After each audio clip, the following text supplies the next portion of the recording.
श्री ज्योतिराव फुले सातारा जिल्ह्यातील खंडाळा तालुक्यातील नायगावच्या खंडोजी नेवासे पाटील यांची मी कन्या. वयाच्या 9व्या वर्षी माझं ज्योतिराव गोविंदराव फुले नावाच्या व्यक्तीशी लग्न झालं. हळूहळू माझ्या लक्षात आलं ज्या व्यक्तीशी माझं लग्न झालंय तो सामान्य माणूस नाही तर लाखो करोडोंना जगण्याची ऊर्जा देणारा क्रांती सूर्य आहे. त्या गाडीत बायांनी उमरा ओलांडण्याची पद्धत नव्हती. बायांनी कसं चूल आणि मूल एवढं सांभाळायचं आणि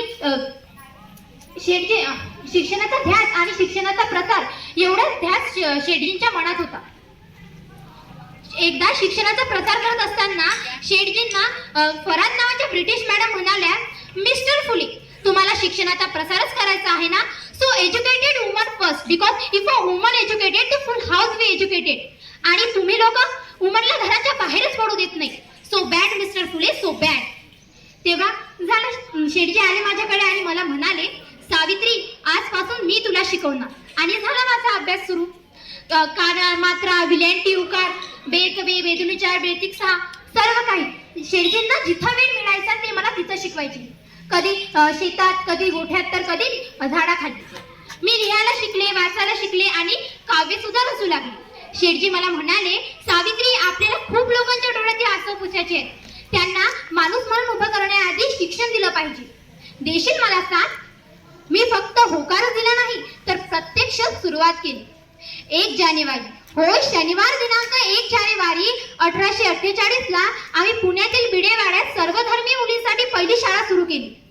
ती भारतीय माणसासाठी सुरू केलेली पहिली शाळा होती आणि मी पहिली शिक्षिका आणि मुख्याध्यापिका सुद्धा.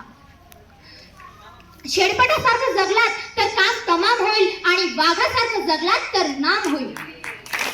कार्य खरखर होतं, जोखमीचं होतं, पण शिवरायांच्या मावळ प्रांतातील मावळ्यांचे आम्ही सुद्धा वंशज होतो. घाबरणं किंवा खच खाणं आमच्या रक्ताला मानवणारं नव्हतं. पण इकडे मात्र सनातनांची आमचा धर्म उडाला म्हणून कोल्हेकोई सुरू होती. अरे, सामान्य माणसाने जर शिक्षण घेतले तर कसा काय धर्म उडतो यांचा? इतका तकलादू असू शकतो धर्म? धर्म माणसासाठी असतो की धर्मासाठी माणूस? धर्म माणसासाठी असतो की धर्मासाठी माणूस? एकदा रोजच्या प्रमाणे शाळेत शिकवायला जात असताना एक धतिंगड माझ्या समोर आलं आणि म्हणतो कसा, ए टावडे, कुठे निघालीस?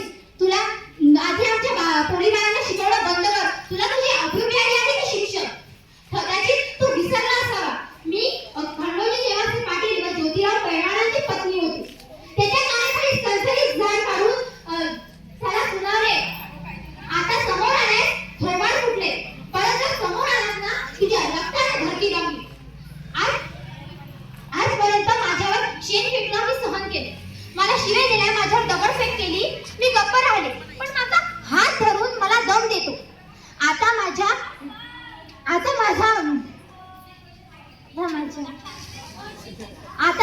सहनशीलतेचा अंत झाला होता. स्त्री कोणत्याही जातीची किंवा धर्माची असो, ती नेहमीच त्यात बळी पडत आलेली आहे. यासाठीच आम्ही काम केलं. ब्रिटिश सरकारने सतीबंदी प्रथाही सुरू केली.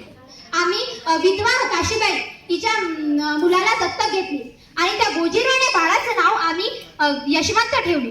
आणि त्याच्या थोडं धावण्यानं आमचं अंगण भरून जायचं. आम्ही त्याला शिकवलं, मोठं केलं आणि डॉक्टर बनवलं. पण हे सुरू असताना पुण्यात प्लेगची साथ आली. लोकांच्या काकीत गाठ्या होऊन लोक धडाधड पडू लागली होती. मी यशवंताला म्हणाले, यशवंत, आपल्याला हॉस्पिटल उभारायचंय. आणि माझ्या आज्ञाकारी यशवंतानं हॉस्पिटलही उभारलं. आम्ही सर्व रुग्णांचे तिथं उपचार करत होतो. पण प्लेग हा संसर्गजन्य होता. तो कधी ना कधी मलाही होणार होता. पण मुळीच आम्ही जगलोय समाजासाठीच ना, तर मग या समाजासाठी जर मरण पत्करावं लागलं तर मरणा तुझं स्वागत आहे. मी सावित्रीची सावित्रीबाई झाली. सावित्रीबाईची मी सावित्री माही झाली आणि सावित्रीबाईची मी सावित्री माहीही झाली. बघता बघता माझ्या 18 शाळा सुरू झाल्या होत्या आणि ब्रिटिश सरकारने सतीबंदी केशवपंत यांच्यावर आम्ही मात सुद्धा केली होती. फक्त आनंद